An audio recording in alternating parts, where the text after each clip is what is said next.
राधे राधे. आज मी चालले तुम्हाला घेऊन एका डोंगरावरच्या देवीला, जी आहे पिंपरी चिंचवडपासून फक्त 10 ते 12 किलोमीटर. तर चला. सकाळी आमचं आवरून आम्ही निघालो 8 वाजता.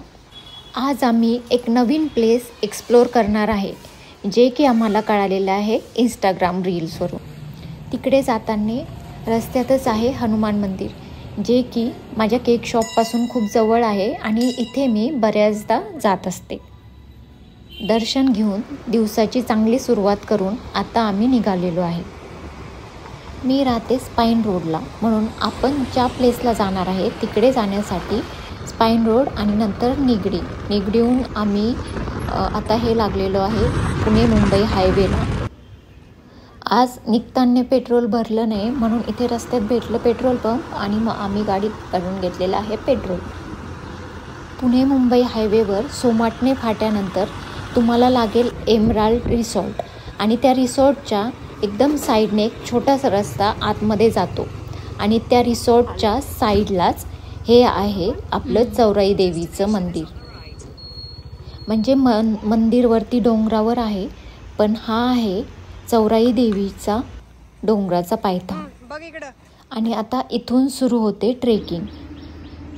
मंदिरापर्यंत जाताना तुम्हाला 20 ते 25 मिनिटाचा ट्रेक करून जायला लागेल. हा मंदिरापर्यंत जाण्याचा जो रस्ता आहे हा थोडासा अवघड आहे, म्हणजे अशा स्टेप्स वगैरे तिथे नाही आहेत. म्हणून आपण जेव्हा चढतो तर तेव्हा थोडासा चढताना त्रास होतो. आणि आज तर सकाळी लवकर जाण्याच्या गडबडीत आम्ही नाश्ता करूनही निघालेलो नाही आहे, म्हणून मला आणखीच थकल्यासारखं होत होतं. पण एवढं छान वातावरण बघून माझा सगळा थकवा निघून गेला. तिकडे मोराचा आवाजही साईडने खूप छान येत होता. आणि हा व्ह्यू दिसतोय ना, किती छान वाटतोय ते. एकदम प्रसन्न, एकदम शांत. आज आहे मंगळवार, वीकडे आहे, त्याच्यामुळे इकडे मोजकेच लोक आम्हाला दिसत आहेत. बरंचसं चालूनही मंदिर येत नव्हतं. आता आम्ही खूप थकलेलो आहे आणि आता आणखी माहिती नाही किती चालायला लागणार ते. पण निसर्गाचा आनंद घेत आणि रील्स बनवत आम्ही पुढे चालत होतो. आणि फायनली नंतर आम्हाला एक कमान दिसली आणि इथे आता मंदिर आलेलं आहे असं समजलं. अशा या हिरव्यागार झाडीमध्ये हे मंदिर खूप छान दिसत आहे. आणि इथे वरती पोहोचल्यानंतर हा व्ह्यू बघून मनाला एकदम शांतता वाटली. हे आहे चौराई देवीचं एंट्री गेट. ही एक ग्रामदैवत आहे आणि इथल्या गावकऱ्यांची या देवीवर खूप श्रद्धा आहे. हे एक छोटं मंदिर आहे, पण इथे खूप छान व्यवस्था आहे आणि स्वच्छताही खूप आहे.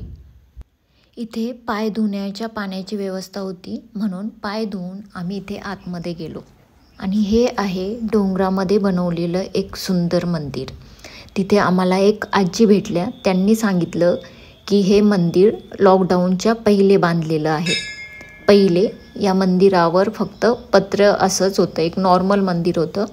आता 2 ते 3 वर्षापूर्वी इथं हे छान मंदिर बांधलेलं. मंदिराच्या सगळ्या साईडनी तुम्ही बाहेर बघितलं तर छान असा व्ह्यू तुम्हाला अनुभवायला मिळेल. तिथे आम्हाला या आजी भेटल्या आणि त्यांनी आम्हाला आशीर्वाद दिले आणि प्रसादही दिला. या आजी लोकलच्याच आहेत आणि त्यांनी सांगितलं की त्या नेहमी इकडे दर्शनाला येत असतात. दर्शन घेऊन आणि मंदिरामध्ये थोडा वेळ बसून त्या आजीशी गप्पा मारून आम्ही आता परत निघालो आहे खाली जायला. उतरताना आम्हाला खूप कमी त्रास झाला आणि खूप लवकर आम्ही खाली आलो. आता याच्यानंतर आणखी एका प्लेसला आपण व्हिजिट करणार आहे, तर चला जाऊया आता तिकडे.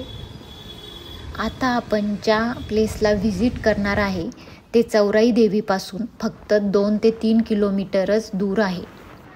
आज नाश्ता केलेला नाही आहे आणि मला आता जाम भूक लागलेली आहे.